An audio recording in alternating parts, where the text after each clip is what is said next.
Terus begitu pulang sini kan kita benar-benar harus dari nol lagi gitu kan. Sempat tinggal di rumah orang tua aku dulu gitu kan. Ada banget gitu ya momen-momen dimana ya aku nggak gajian gitu kan, partnerku nggak gajian beberapa bulan dan bahkan kita harus nombok. Dan kadang-kadang orang tuanya tuh justru yang malah mematikan mimpinya gitu loh, kayak aduh udahlah jangan ketinggian mimpi kamu yang kayak gitu. Aku tuh nggak lulus, aku tuh gagal di seleksi yang di Silicon Valley gitu. Kegagalan bukan akhir dari segalanya, kesuksesan juga tidak selalu ada selamanya. Suka duka silih berganti, tapi kemauan dan keyakinan untuk terus melangkah, itu yang harus dimiliki. Dan di Zero to Hero hari ini, saya kedatangan wanita luar biasa, Hanifah Ambadar.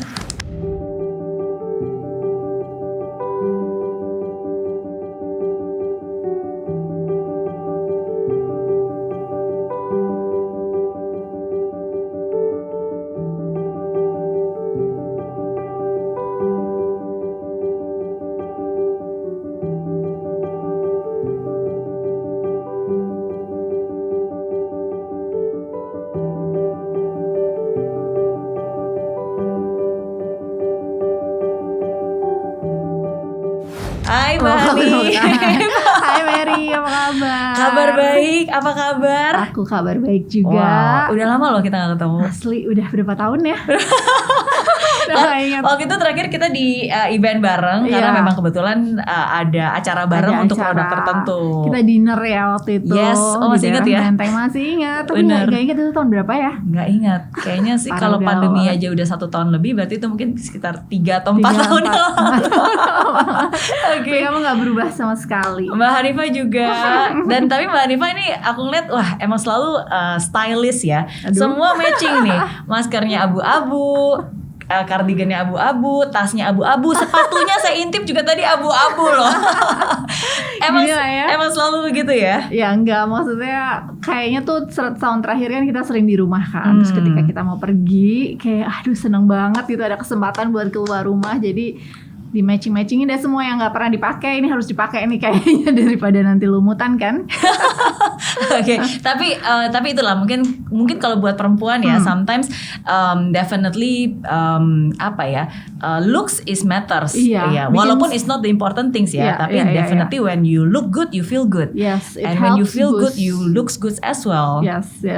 Kayak selama work from home ini kan di awal-awal kayak masih males-malesan gitu kan ya, pakai baju seadanya aja, baju rumah dan lain-lain. Tapi once I decided to put on proper clothes, terus makeup dan lain-lain, itu emang beda banget sih moodnya. Jadi lebih semangat, jadi kayak lebih produktif dan lain-lain. Yes, totally agree. Dan sometimes as a woman, ketika kita make up, ketika kita berpakaian rapi, itu is not for us actually, is a form of respect to the people that we want to meet kan. Itu jadi salah satu bentuk bagaimana kita mengapresiasi orang yang kita mau ketemui. Makanya kita berpenampilan rapi. Betul. Gitu. Jadi walaupun pakai masker, tetap harus pakai lipstick.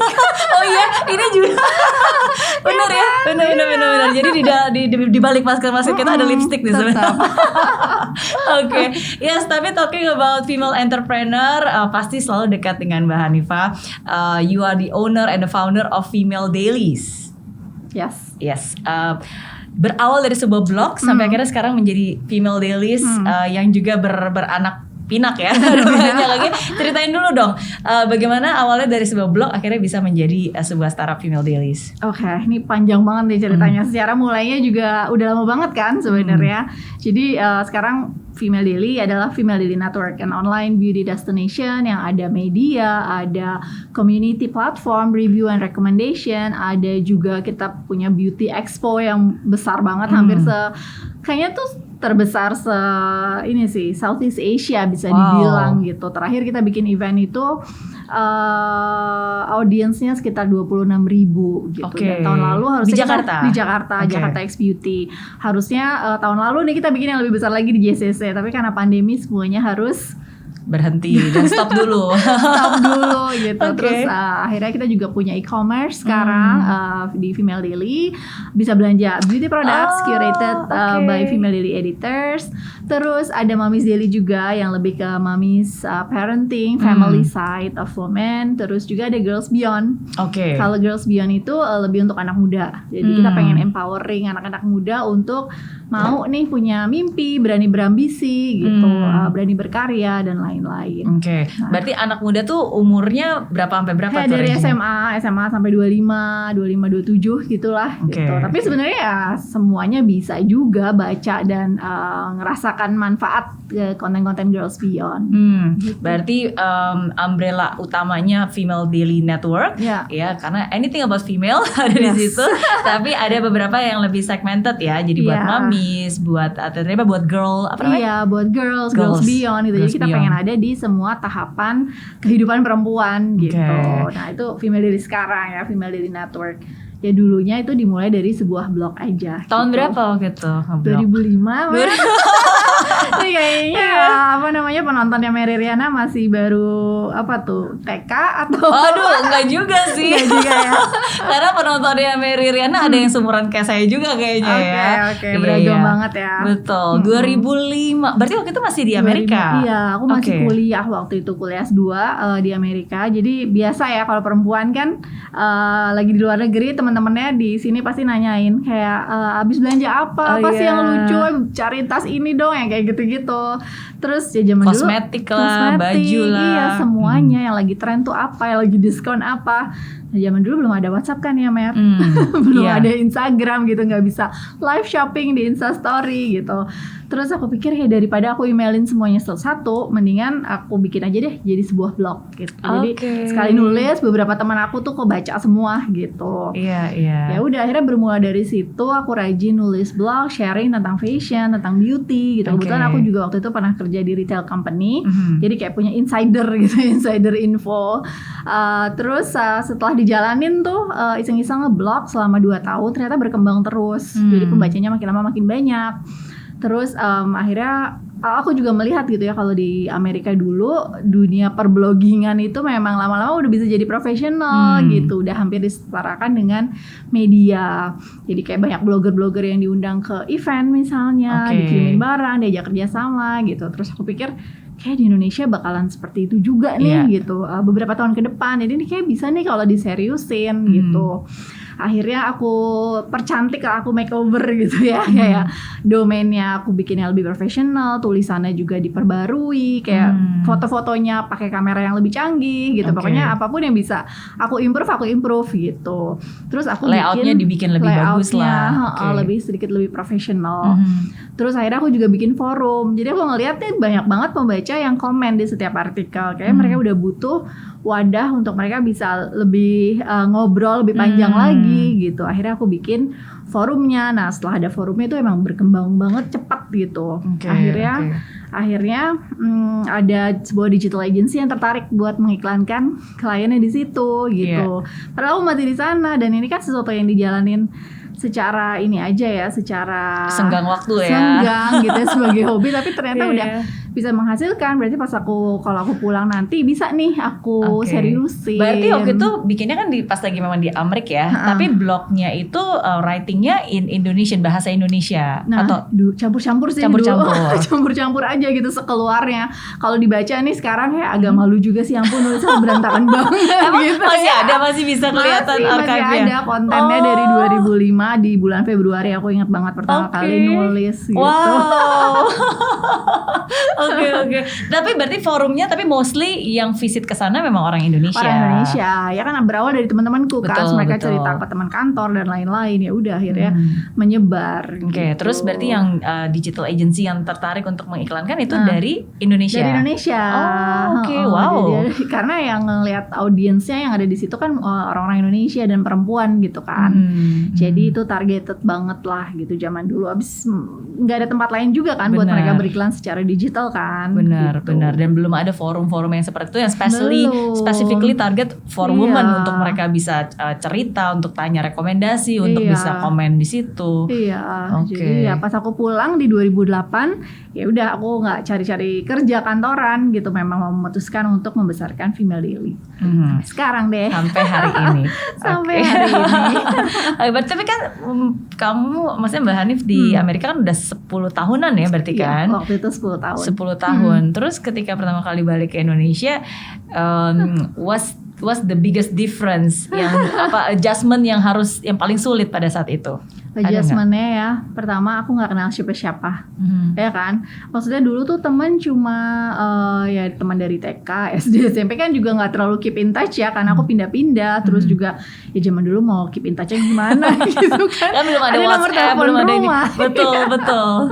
Kayak gitu. Terus SMA, jadi pas aku balik sini ya bisa dibilang networknya tuh nggak kuat sama sekali lah gitu. Aku nggak kenal banyak orang gitu kan.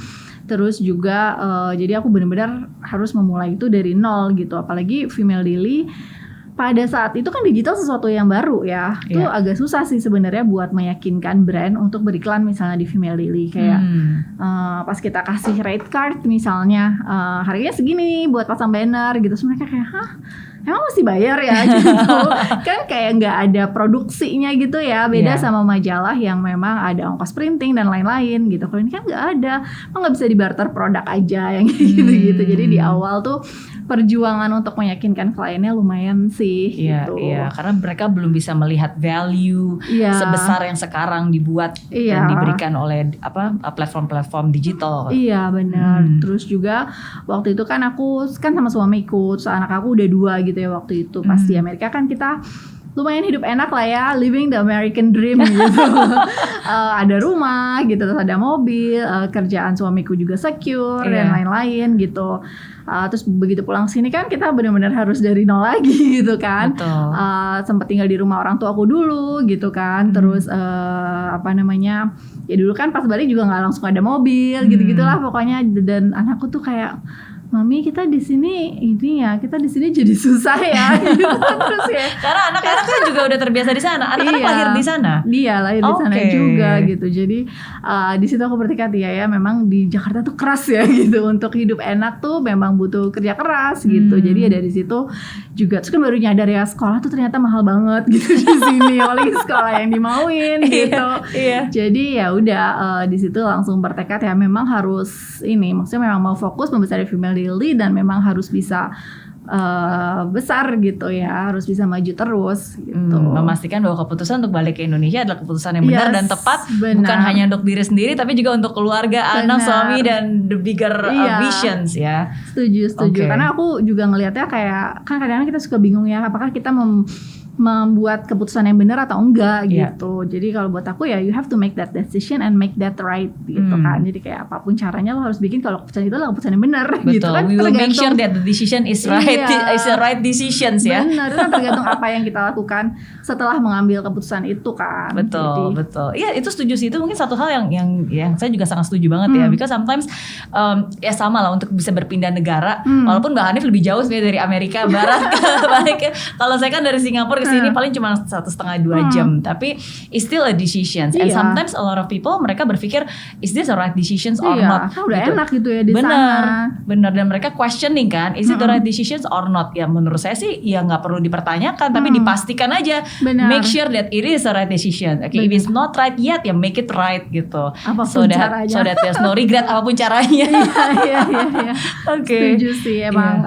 Ya aku ngerasa itu keluar banget dari comfort zone gitu. Dan kalau ngelihat dari awal sampai sekarang, maksudnya kayak beberapa defining moments of my life itu ya ketika aku keluar dari comfort zone itu sih gitu. Ya sama lah kayak Mary juga kan pulang dari Singapura dan bisa akhirnya membangun Mary Riana Group. It was not easy. It was a tough decisions, but it's one of the best decisions that I've made gitu. Dan saya yakin Hanif juga pasti sama.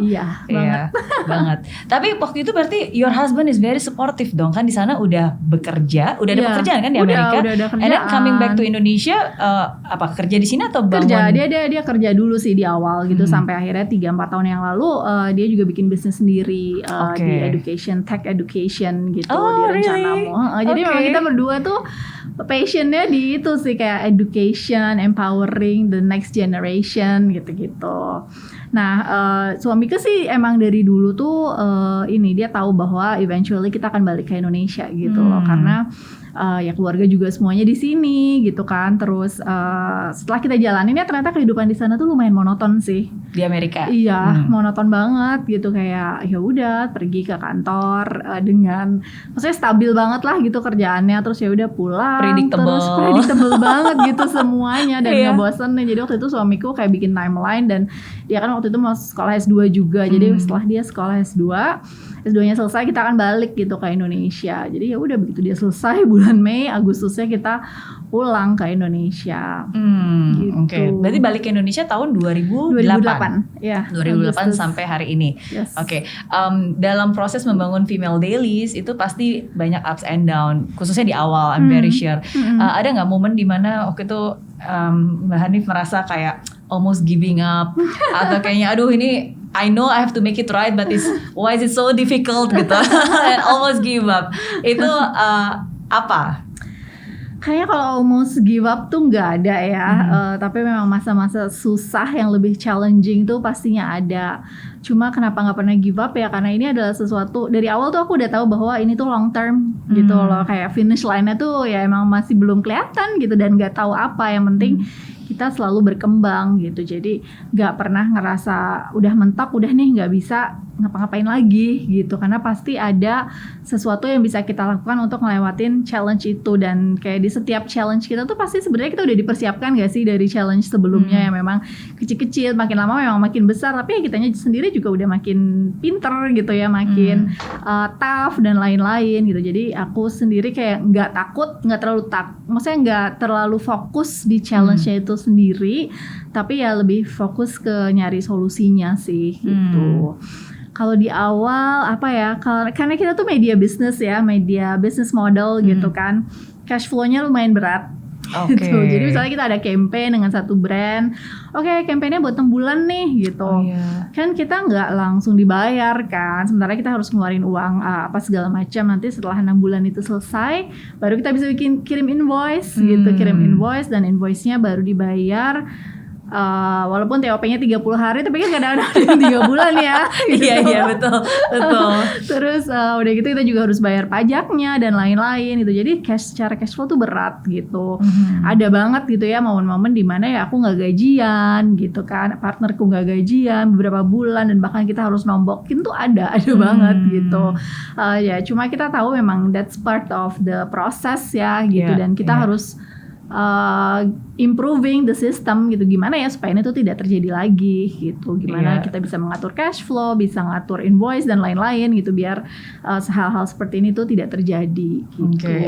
Itu bener banget sih, aku baru teringat nih ketika Mbak Hanif bilang tentang cash flow, apalagi di media industry, apalagi digital media gitu kan, karena ada beberapa teman juga, beberapa my friends also creating like online platform, media bla bla bla zaman dulu ya, beberapa tahun yang lalu. And then they stuck, bukan stuck ya karena mereka kan harus produce konten, ya kan, harus ada writing, tapi kan harus memproduce konten berarti harus ada employee writer, segala macam, harus ada yang memanage, apalagi forum juga harus ada moderatornya. So it is a fixed cost. Tapi at the same time in terms of income itu nggak bisa dimonetize, satu-satunya income cuma dari brand doang.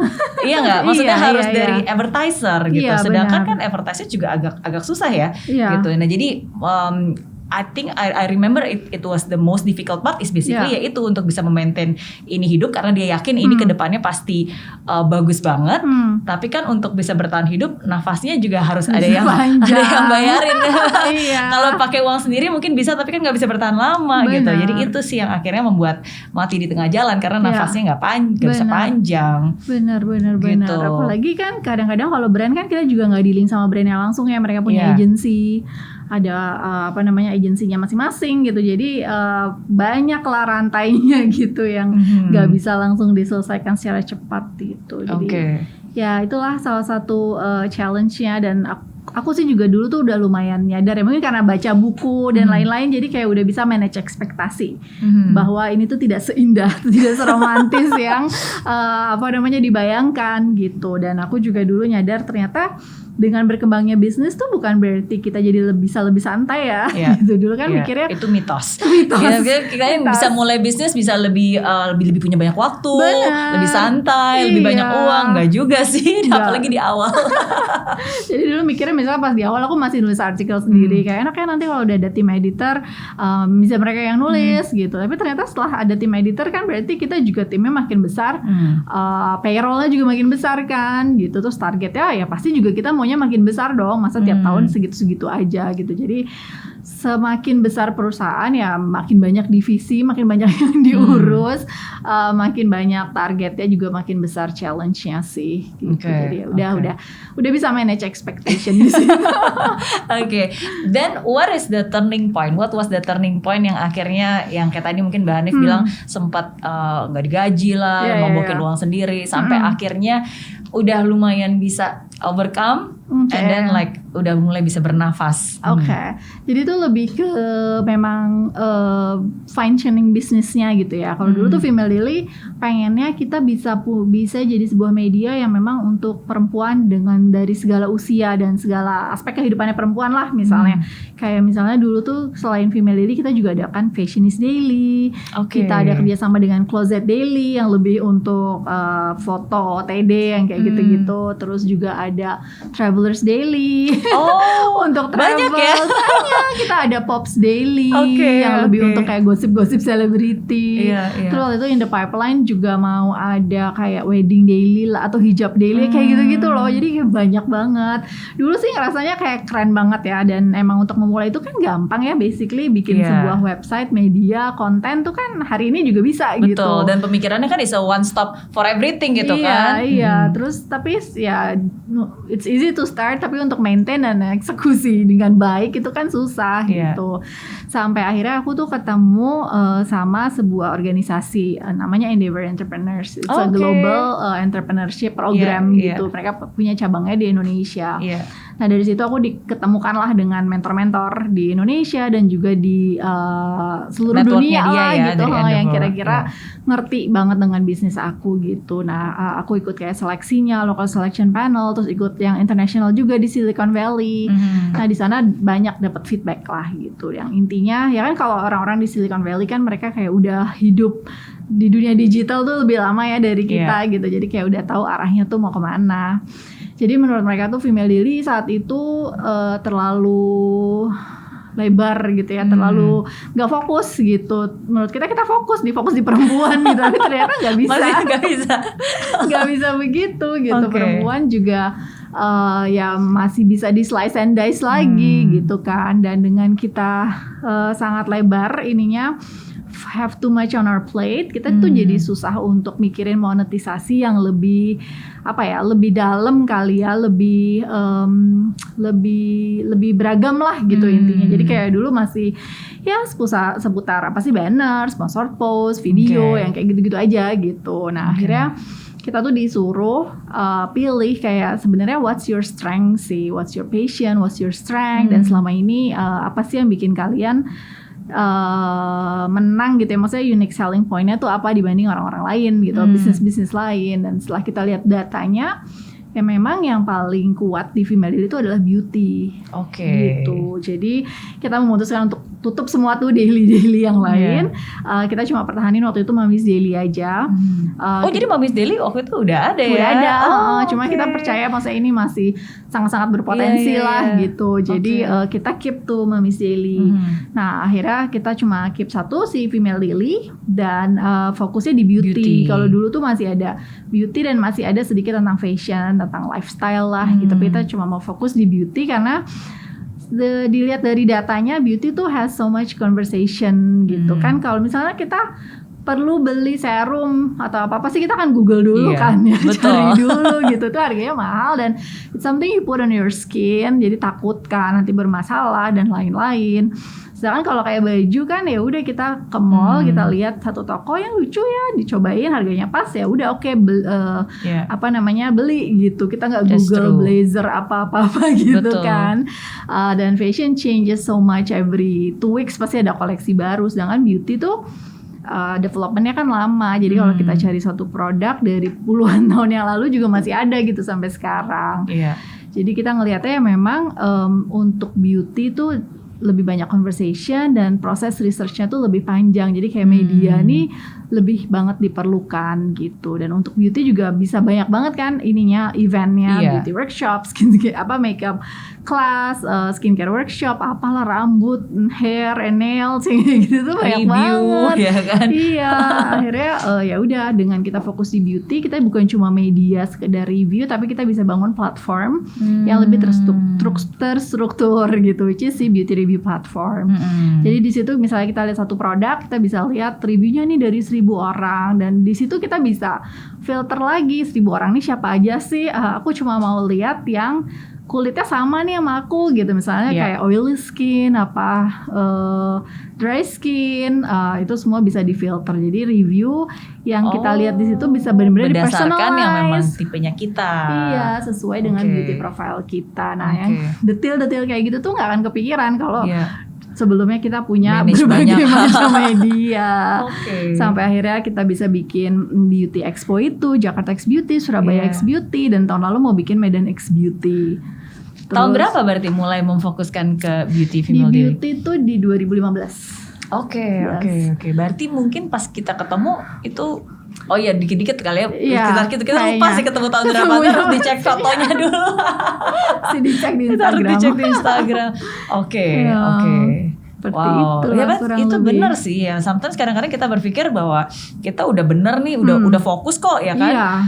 Tapi ya sometimes getting views from other people, apalagi mungkin mereka yang memang udah di depan kita ya, in terms of industry, in terms of platformnya, itu will give different views and different insights sih. Iya, jadi aku mikirnya memang in order to grow you have to ask for feedback sih, gitu. Dan kalau dikasih feedback jangan baper, gitu kan.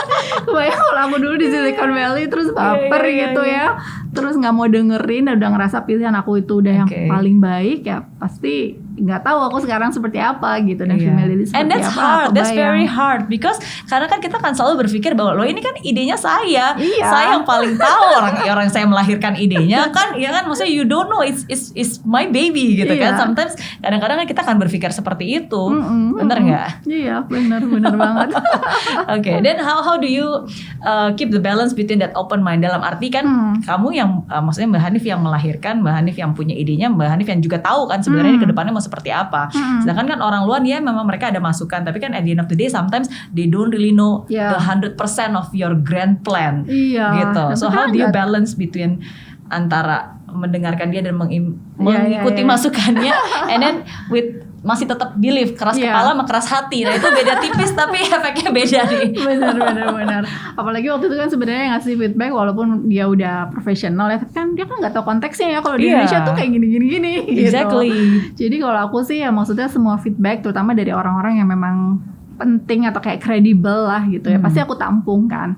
Aku tampung, nggak serta-merta langsung dijalanin, tapi pasti aku lihat lagi, kilas balik lagi kayak datanya tuh seperti apa. Jadi waktu itu dibilang kan dia cuma bilang harus fokus in one thing gitu. Apa yang satu hal itu ya dia juga nggak tahu gitu. It's your job to find out gitu. Akhirnya pas aku balik ya aku benar-benar ngelihat datanya sih. Enaknya kan kalau bisnis digital semua datanya bisa terlihat kan. Jadi aku lihat di conversation yang ada di forum Female Daily sebenarnya tentang apa sih gitu.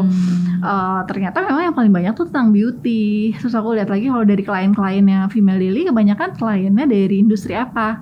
Ternyata dari industri beauty gitu. Terus kita lihat kayak keyword yang masuk ke Female Daily itu apa aja sih keywordnya. Ternyata memang seputar beauty gitu yang paling banyak. Dan kita kan dulu sering bikin event apapun gitu ya, dari fashion, olahraga sampai beauty juga gitu. Dan kita juga baru nyadar ternyata kalau kita bikin beauty event itu pasti kayak nggak sampai sejam udah sold out gitu.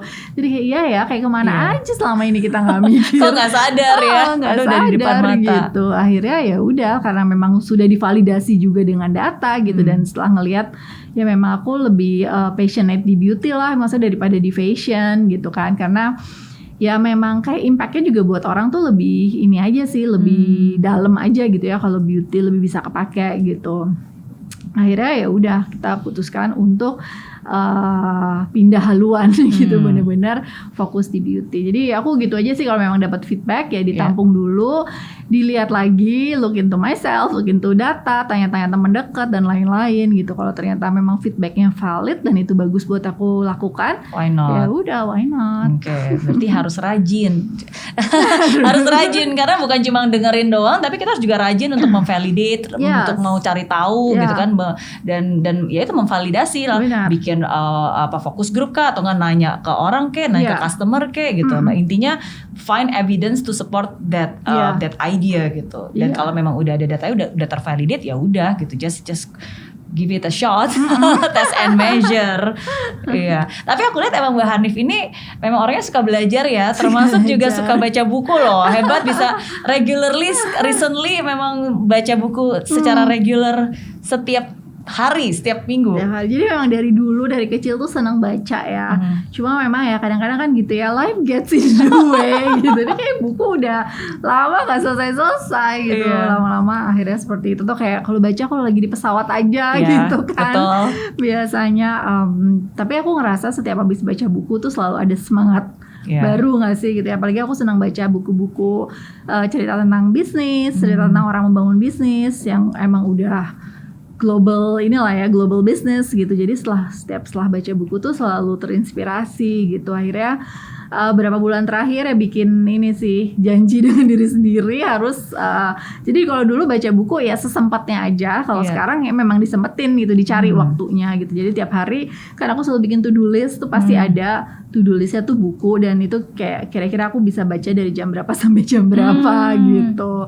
Nah setelah itu ya jadi benar-benar bisa baca buku sih, maksudnya benar-benar ada waktu ya ternyata gitu. Kalau memang kita mau make it as a priority gitu. Betul, because we make it, we make the time ya kan. Karena kalau misalnya ditanya do we have a time, ya we'll never have a time gitu sih. Kalau nunggu senggang gak akan senggang-senggang gitu. Tapi we make the time to read. Make the time. Jadi beberapa bulan terakhir bisa tuh baca satu buku 1 minggu gitu akhirnya. Oke. Iya, tapi again itu juga salah satu cara sih. Maksudnya kalau banyak orang yang berpikir, aduh saya pengen berbisnis tapi andaikan saya punya mentor gitu kan yang bisa ngajarin saya, yang bisa saya tanya. Well, actually you have hundreds of mentors. Actually by reading books, especially good book, itu kan dia benar-benar menceritakan ke kamu exactly yang mereka lakukan seperti apa, decisionnya seperti apa, prosesnya juga seperti apa gitu. Iya. Dan semakin aku baca tuh semakin aku nyadar ternyata banyak banget ya orang-orang yang sekarang tuh sukses banget. Di awal tuh mereka susah gitu, orang susah banget gitu, yang memang dari keluarga susah gitu, bukan orang yang wow privilege banget yang semuanya udah disiapin gitu makanya dia bisa sukses. Tuh ternyata nggak seperti itu gitu. Iya, justru makin susah hidupnya kayaknya makin banyak pembelajarannya. Iya, makin semangat untuk bisa sukses. Iya. Nah, another thing that I like about Mbak Hanif adalah aku pernah baca dan aku setuju banget karena you mentioned that basically passion is not everything.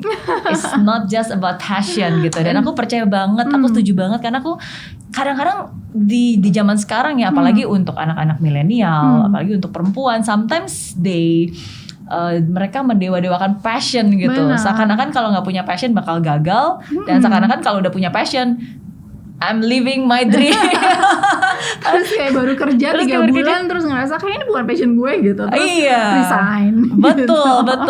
Nah, okay. So tell me more about your view about passion, because you think it's not just about passion. Iya, it's not about passion. Jadi gimana ya, menurut aku kan kadang-kadang orang emang udah ada yang dari lahir gitu ya, dia tahu passionnya apa. Dan misalnya memang ada yang ternyata dari kecil tuh dia suka masak gitu, akhirnya dia jadi chef atau yang bidang olahraga tertentu atau apapun itu gitu. Cuma kan banyak dari kita yang dari kecil tuh nggak punya hobi ya, nggak tahu hobinya apa gitu, interestnya kemana tuh nggak tahu gitu, dan kayak nggak tahu juga mau mencarinya tuh kemana sih gitu kan. Dan kalau kebanyakan orang tuh mikir passion tuh bisa dikategorikan dengan ya itu tadi kayak hobi gitu ya. Passion tuh ya fotografi, olahraga, travel dan lain-lain gitu. Ya ternyata tapi menurut aku passion tuh lebih abstrak sih sebenarnya gitu, dan itu bisa berganti juga seiring kita punya lebih banyak pengalaman, seiring bertambahnya umur dan lain-lain. Priorities in life juga beda ya kan. Changes. Jadi kalau dulu aku pas mulai Female Daily kan aku memang senang nulis kan. Jadi aku ngerasa kayak passion aku menulis nih, atau passion aku di beauty gitu. Tapi ternyata setelah aku jalanin perusahaannya tuh berkembang, aku tuh ngelihat sebenarnya passion aku tuh, maksudnya aku udah nggak nulis lagi gitu, dan aku nggak apa-apa gitu. Berarti kan sebenarnya dulu juga nggak suka-suka amat kali ya sama menulis gitu. Terus setelah dijalanin ternyata aku lebih yang ngerasa passionnya aku tuh lebih kayak aku senang ngeliat orang tuh berkembang gitu. Kayak misalnya tim di kantor yang tadinya dia masih fresh graduate, atau bahkan ada yang dari kuliah internship dulu di Female Daily, terus ngeliat dia bisa dia kerja, terus kerjanya bagus gitu, terus kayak ngeliat dia yang tadinya nggak berani presentasi terus jadi berani presentasi, yang kayak gitu-gitulah. Ngeliat dia berkembang tuh aku seneng banget gitu, kayak bisa jadi part of their journey gitu. Betul. Jadi kayak ngerasa sebenarnya aku lebih passionate di situ sih gitu. Makanya akhirnya di Female Daily juga kita bikin Girls Beyond gitu. Kalau sebelumnya kan sebenarnya in a way we're empowering women juga gitu, tapi we started with beauty gitu kan, karena yang tadi Mary bilang gitu kan di awal, dengan beauty itu ya bikin kita jadi lebih pede gitu kan, when we look good we feel good, dan banyak yang akhirnya itu translate ke aspek lain di kehidupannya, misalnya they feel more confidence juga. More confidence di kantor, yang tadinya nggak berani untuk presentasi gitu akhirnya jadi berani gitu kan, yang nggak berani kenalan dengan networking dengan teman-teman di kantor jadi berani, terus karirnya jadi lebih bagus gitu. Jadi beauty tuh sebenarnya punya impact yang cukup besar gitu. Jadi aku setelah ada Girls Beyond ini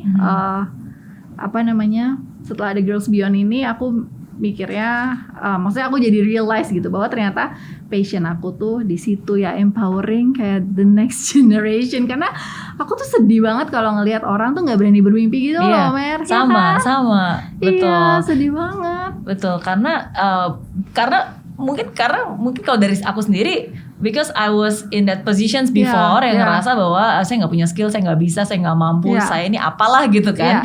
Tapi I realized that basically I can do that gitu, bahwa saya mampu, saya bisa, saya special gitu kan, saya pasti punya kelebihan, and I can really make a difference in my own life gitu, and others people's life too. Dan ternyata itu bisa gitu, makanya saya selalu sedih banget, apalagi kalau anak-anak remaja yang mereka belum apa udah give up juga, udah merasa nggak bisa. Iya, dan kadang-kadang itu tuh jadi dari orang tuanya juga gitu. Aku ngelihat kayak misalnya setelah punya anak dan ngelihat anak-anak, sering lihat anak-anak kecil tuh kan, ya namanya anak-anak ya kadang-kadang cita-cita mereka mau jadi apa gitu kan, suka ada yang mau jadi presiden lah, mau jadi football player yang kayak gitu-gitu, dan kadang-kadang orang tuanya tuh justru yang malah mematikan mimpinya gitu loh, kayak aduh udahlah jangan ketinggian mimpi kamu yang kayak gitu, atau jangan aneh-aneh lah gitu kan. Iya, yang kayak gitu, atau kadang-kadang orang tuanya tuh juga udah anak gue sih kuliah di ini aja gitu, maksudnya sebuah universitas yang ya mungkin buat kondisi dia sekarang itu cukup gitu ya, tapi kan sebenarnya anaknya juga masih kuliahnya masih berapa belas tahun lagi gitu kan, harusnya itu sesuatu yang bisa diusahakan, dia bisa sekolah di tempat yang lebih bagus lagi gitu. Jadi kayak udah melihat limitasi gitu nggak sih di ininya masing-masing. Itu sedih banget sih. Betul, makanya kayaknya kalau ngobrol sama Mbak Hanif sih banyak banget kemiripannya. Iya kan, karena again actually one of my message yang selalu aku bilang adalah be your best self and live your best life. Jadi itu sih yang mungkin menjadi salah satu bukan passion ya, maksudnya purpose yang selalu aku bawa in every kind of business. Pokoknya bagaimana saya bisa membantu skills gap ini gini. Be your best self, okay, and live your best life gitu. You can really live your best life, tapi kamu harus tahu dulu kan maunya seperti apa. Kamu juga harus tahu dulu kamunya ini sebenarnya kelebihannya apa. Gitu. Benar. Iya. And passion itu, dan bukan berarti kalau kita tadi kita lagi ngomongin passion ya, kemana-mana.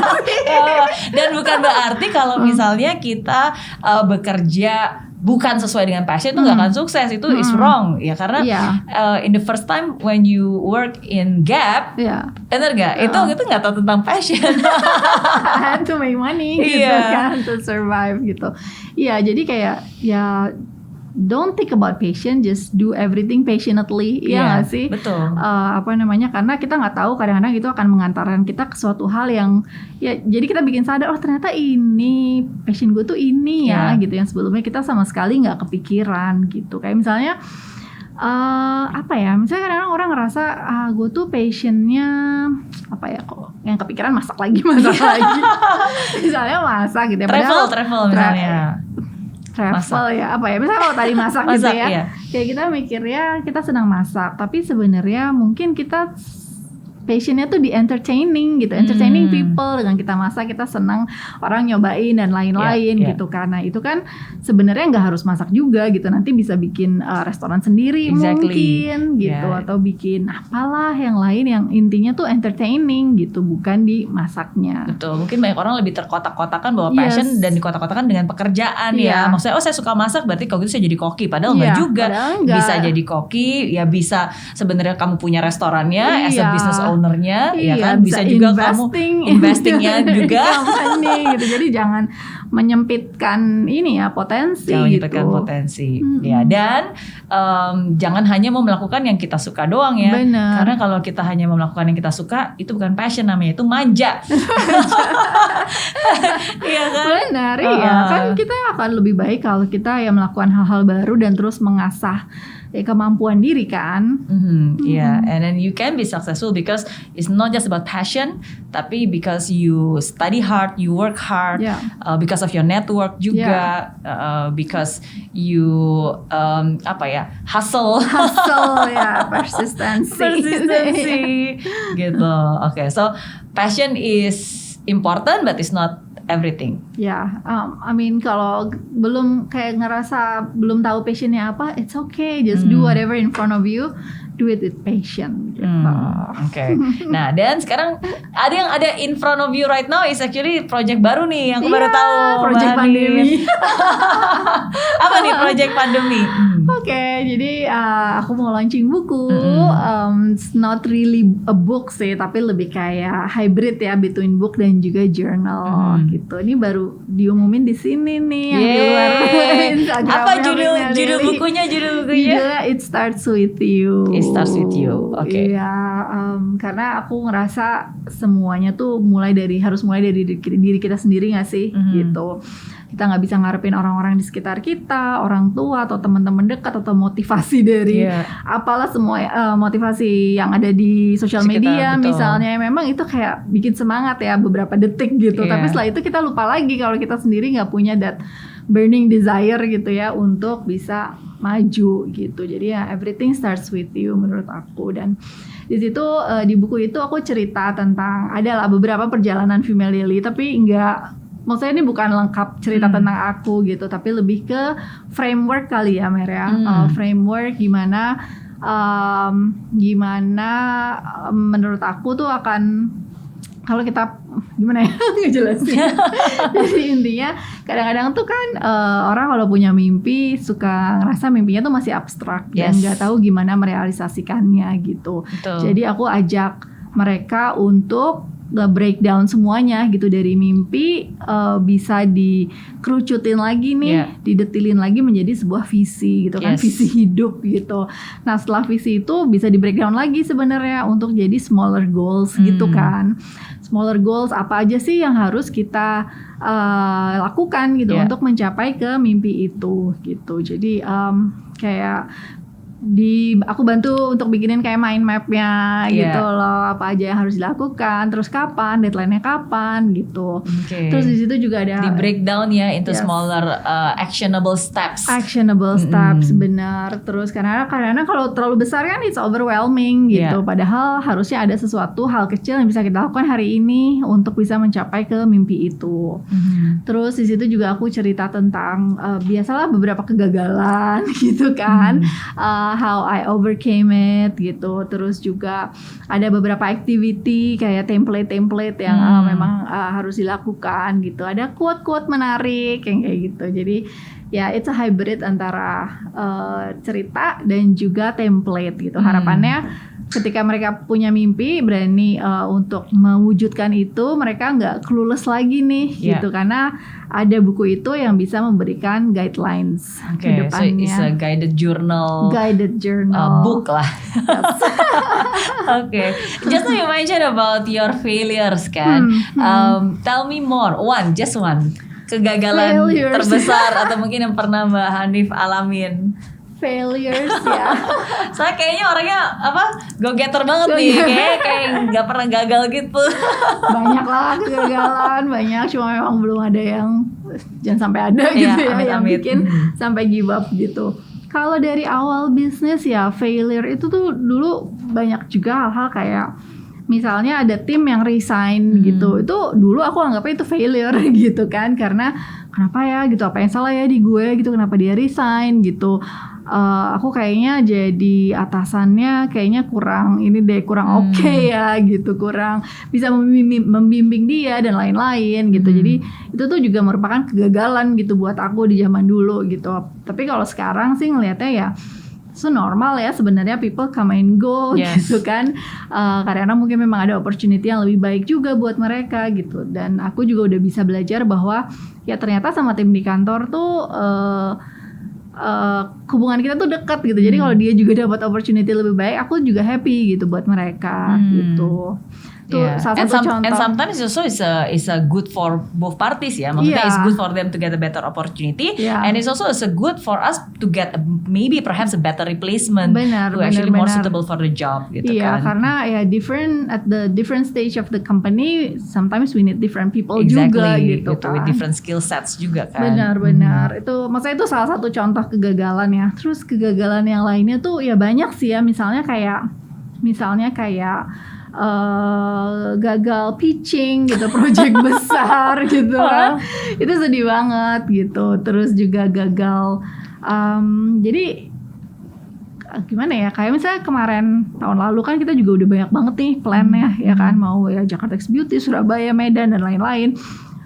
Tapi ya ternyata nggak bisa gitu kan in a way ya gagal dong ya gitu. Tapi ya dilihat lagi ya bahwa ini kegagalannya adalah sesuatu yang eksternal yang di luar kontrol kita gitu kan.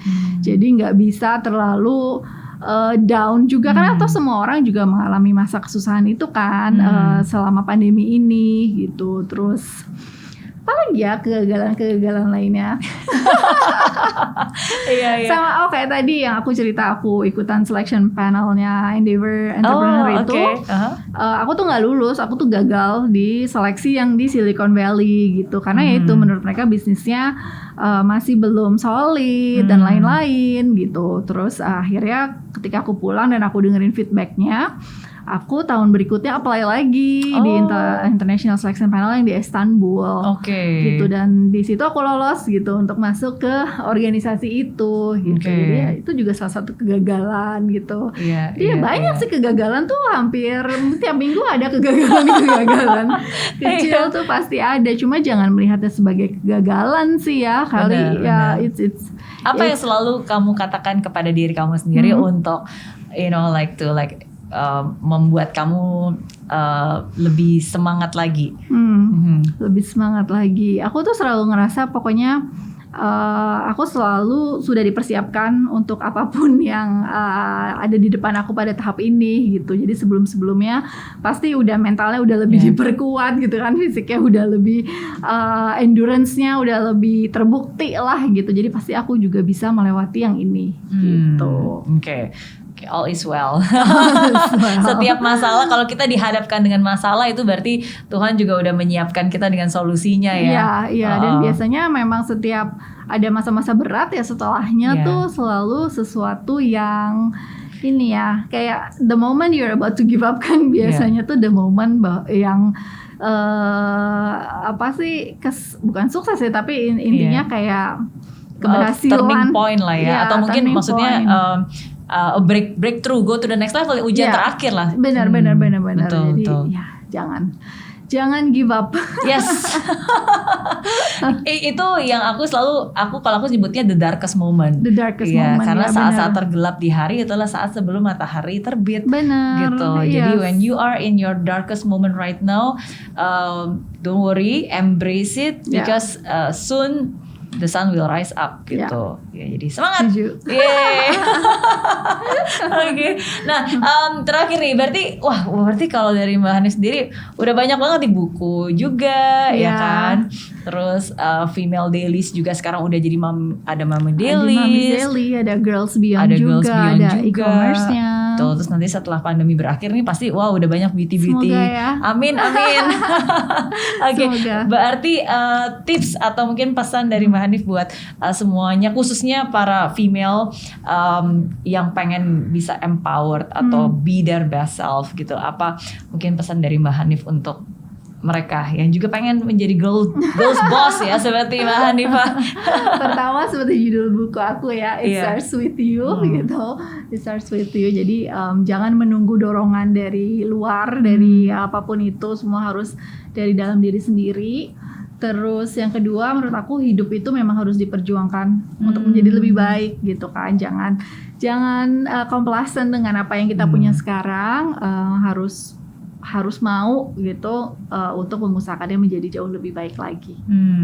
Oke, it starts with you. It starts with you. Dan kalau kitanya sendiri udah empowered, then we can empower others gitu. Dan ketika semuanya udah berdaya, the whole country benefits gitu. Jadi memang bukan buat kita aja, tapi juga buat banyak orang. Oke. Amin.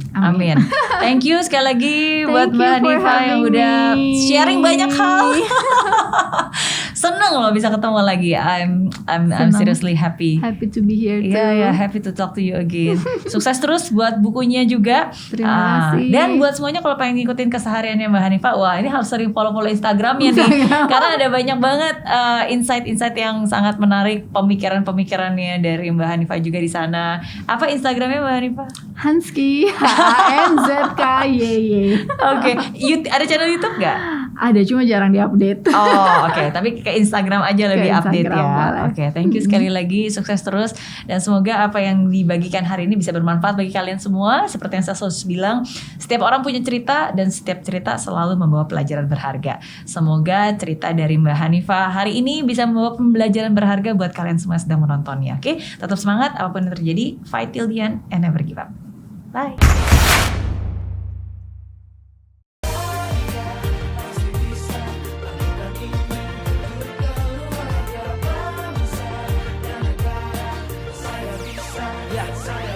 Laksana bumi tanpa hujan, hidup tanpa tujuan, kering dan mati tanpa hijaunya tumbuhan. Demikian kalau mimpi tak kunjung terjadi.